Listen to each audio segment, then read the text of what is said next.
নওপাড়া সাংস্কৃতিক সংসদ আয়োজিত ঈদ র্যালি বাংলা নবাবী ও ইসলামী সংস্কৃতি সকলের সামনে উত্থাপনের লক্ষ্যে পবিত্র ঈদ উল ফিতর উপলক্ষে ঈদ র্যালির আয়োজন করা হয়। আজ সকাল 10:30টায় নওপাড়া শঙ্কর পাশা মাধ্যমিক বিদ্যালয় প্রাঙ্গণ থেকে নবাবী ও ইসলামী সংস্কৃতির আয়োজন শুরু হয়। এতে ছোট ছোট সোনামণিদের হাতে ঈদ প্ল্যাকার্ড নজর কাড়ে সকলের। প্রথমবারের মতো এই আয়োজনে সন্তানদের সাথে নিয়ে এই আয়োজনে অংশ নিতে পারায় অভিনন্দন জানিয়েছেন আয়োজকদের গার্ডিয়ানরা।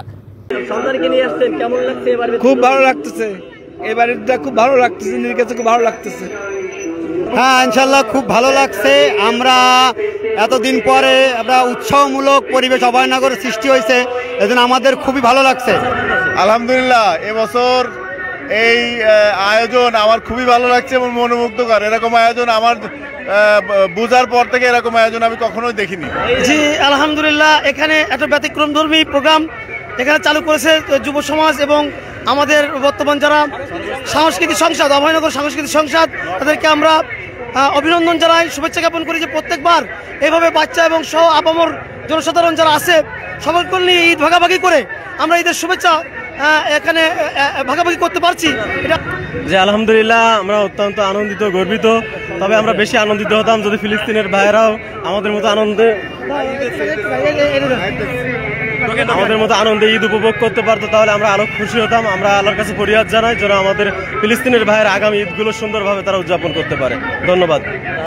এতে নোয়াপাড়া সাংস্কৃতিক সংসদের উপদেষ্টা বিশিষ্ট সমাজসেবক অধ্যাপক বশিউর রহমান, সাবেক ছাত্রনেতা মাহফুজুর রহমান মাসুম বিল্লাহ, ডাক্তার জুবাইর মাহমুদ, MM আশিকুজ্জামান, আহ্বায়ক ইমরান আখুনজি, সদস্য সচিব তরিকুল ইসলাম সহ অনেকেই উপস্থিত ছিলেন।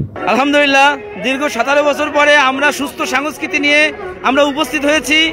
অভয়নগর সাংস্কৃতিক সংসদ দীর্ঘদিন ধরে বিভিন্নভাবে সাংস্কৃতিক অঙ্গনে, সুস্থ সাংস্কৃতিক অঙ্গনে কাজ করে যাচ্ছে।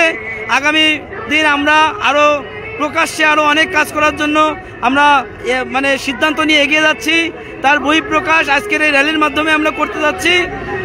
এই সুস্থ সংস্কৃতির মাধ্যমে আমরা প্রত্যেকটা অপসংস্কৃতিকে জানাই দিতে চাই যে বাংলাদেশের সুস্থ সংস্কৃতি দ্বারা সব কিছু সম্ভব।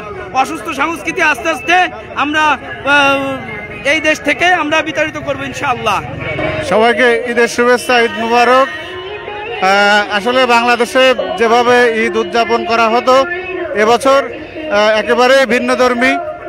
বিশেষ করে দেশের যে 5ই আগস্টের পট পরিবর্তনের পরে আমরা দেখেছি যে আমাদের পার্শ্ববর্তী দেশ সহ বিভিন্ন আগ্রাসনের কারণে এক ধরনের সংস্কৃতি ছিল, কিন্তু এখন বাঙালিয়ানা এবং একই সঙ্গে ইসলামী আদর্শের ভাবধারার যে আয়োজন, এই আয়োজন আসলে অত্যন্ত একটা ব্যতিক্রমধর্মী আয়োজন। যারা এই আয়োজন করেছে তাদেরকে অসংখ্য ধন্যবাদ জানাই এবং এই আয়োজন অব্যাহত থাকুক সেটি আমি কামনা করি। সবাইকে আবারও ঈদের শুভেচ্ছা, ঈদ মুবারক। পরে নোয়াপাড়া স্টেশন বাজার এলাকায় যে ঈদ মিলনের মাধ্যমে এদিনের কার্যক্রম শেষ করা হয়। তার আগে ঈদ র্যালিতে অংশগ্রহণ করা সকল সোনামণিদের ঈদ উপহার তুলে দেওয়া হয়। আমরা যে আয়োজনটা শুরু করেছি আপনাদের সকলের সহযোগিতা চাই। আগামী বছর থেকে প্রতি বছর যেন আমরা এই আয়োজন অব্যাহত রাখতে পারি ইনশাল্লাহ। আমাদের ছোট ছোট কচি কাঁচা সোনামণিরা আমাদের এখানে এসেছেন, তাদের জন্য আমাদের হৃদয়ে উজাড় করা ভালোবাসা। তারাই আগামী দিনের ভবিষ্যৎ।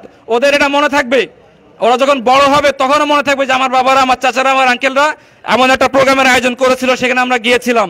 এই জন্য ওদেরকে আমাদের এখানে নিয়ে আসা। সকল বাচ্চাদের জন্য গিফট আছে, সকল বাচ্চাদের জন্য উপহার আছে। বাচ্চাদেরকে উপহার দিবেন, উপহার নিয়ে যাবেন। এবং সর্বোপরি এই অনুষ্ঠানে আপনারা আসার কারণে টোটাল অভয়নগরবাসীকে নোয়াপাড়া সাংস্কৃতিক সংসদের পক্ষ থেকে অভিনন্দন জানাচ্ছি। সাংবাদিক সমাজে যারা এসেছেন তাদের সকলকে আমাদের নোয়াপাড়া সাংস্কৃতিক সংসদের পক্ষ থেকে আন্তরিক মোবারকবাদ জানাচ্ছি। আশা করছি আমাদের পরবর্তী যে কার্যক্রমগুলো আছে, প্রতি বছরের যে কার্যক্রমগুলো থাকবে, নোয়াপাড়া সাংস্কৃতিক সংসদের ব্যানারে শুধু ঈদের প্রোগ্রাম না, অন্যান্য সময়ও অকেশনালি বিভিন্ন প্রোগ্রাম থাকবে। সকল প্রোগ্রামে নোয়াপাড়াবাসীর সহযোগিতা, সমর্থন, অংশগ্রহণ আমরা পাবো ইনশাল্লাহ। আপনারা রাজি আছেন ইনশাল্লাহ? আমরা আরেকবার বলি ঈদ মুবারক, ঈদ মুবারক, ঈদ মুবারক। শেখ আলী আকবর, গাংচিল টিভি ডেস্ক রিপোর্ট। গাংচিল টিভি, সত্য প্রকাশে অনুসন্ধানী চোখ।